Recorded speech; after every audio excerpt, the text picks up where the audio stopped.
Hello. Hey, thanks for stopping by. Thanks for joining me and giving me a few minutes of your time. I appreciate it. Today, you know what, I want to touch on an article by Mike Simonsen from Altos Research. And if you follow me at all, you know I'm a fanboy of Mike and Altos Research. I think they put out great data.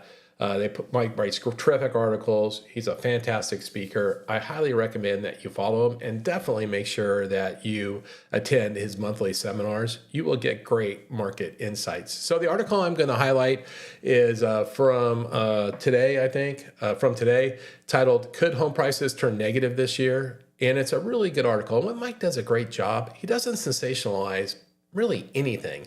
He just states data in an understated way and then kind of tells you the conclusion you can draw from the data, never creating drama or trying to create clicks. And I really appreciate that. So any emphasis might be mine, won't be his today.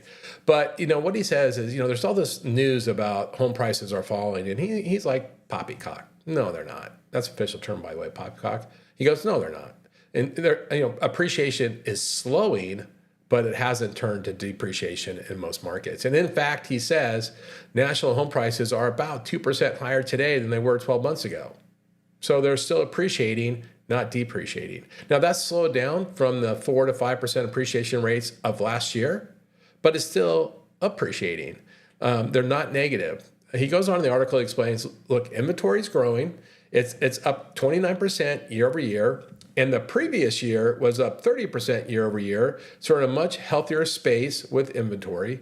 Now, what he predicts, inventory is going to end the year about 18% higher than the previous year. And what this prediction is based on is interest rate direction.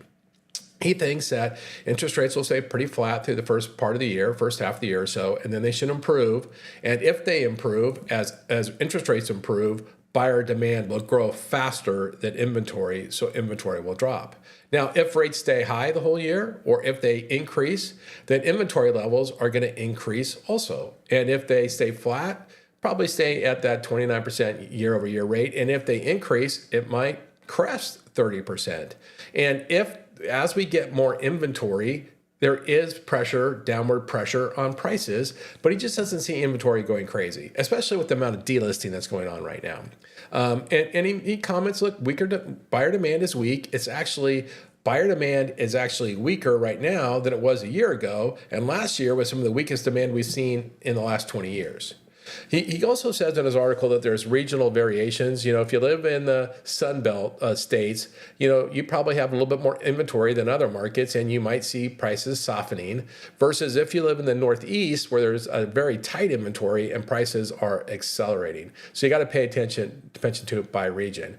Now, you know, as I said, you know, you got to follow Mike. He has great data. You know, now, whether you're going to his monthly seminars, which are free, or you subscribe to Housing Wire, which actually the Altos Research sits on, you know, I think Housing Wire subscriptions, like premium subscriptions, $100, $150 a year, it's well worth it. I mean, you need this kind of data, these kind of insights to be a real estate or mortgage professional. Now, speaking about real estate and mortgage professionals, you know, one thing that's really important to point out to our potential clients, home buyers and homeowners, is that as housing prices stay flat, affordability improves. And this is super important to understand. And one of the reasons why housing prices are flat is because a lot of people can't afford houses.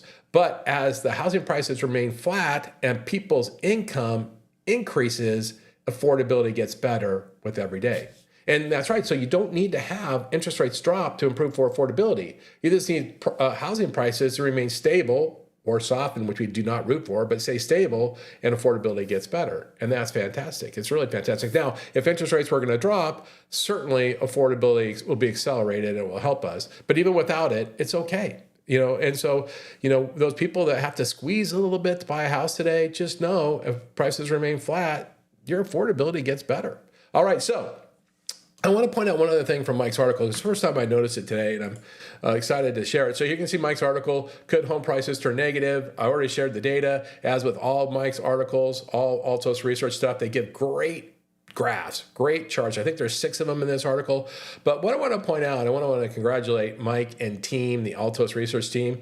I love the little refresh on the logo. It's fresh, nice colors, Congratulations, Mike. Great job. And I also like the changing color palette on the charts. Before they used reds and grays, and it just wasn't all that exciting to me. I like the more vibrant blues and greens hues. So great job, Mike. Congratulations to that team on refreshing their look. I did a write-up on this on my LinkedIn today. I summarized the article pretty extensively, gave pretty good bullet points. I put a link to the article on my LinkedIn post. I also will put a link to the article below. It may live behind a firewall because you need to subscribe to Housing Wire.